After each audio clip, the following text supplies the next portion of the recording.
So Bharathi மோகன் ராமசாமி திருவாரூர்ல இருந்து வராரு. சோ இவரை பத்தி சொல்லணும் அப்படின்னா இவர் வந்து தன்னுடைய வாழ்க்கையை வந்து மெக்கானிக்ல இருந்து ஆரம்பிச்சு இன்னைக்கு வந்து மேடைக்கு வந்திருக்காரு. சோ மெக்கானிக் டு மேடை.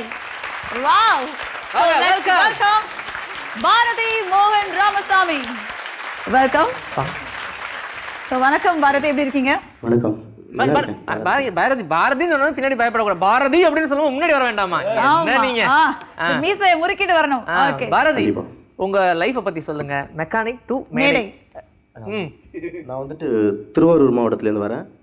திருவாரூரில் நகராட்சியில் மோட்டார் மெயின்டெனன்ஸில் இருக்கிறேன். பாட்டு தான் எனக்கு சின்ன வயசுலேருந்து பிடிக்கும். பெரிய மேடைகளில் பாடணுன்னு ஆசை, பெரிய சிங்கர் ஆகணும்னு எனக்கு ரொம்ப ரொம்ப நாள் ஆசை. அவ்வளோதான். உங்க பாடல் பாட ரெடியா இருக்கீங்களா? கண்டிப்பா. Stage is yours. பாடுங்க. கண்டிப்பா.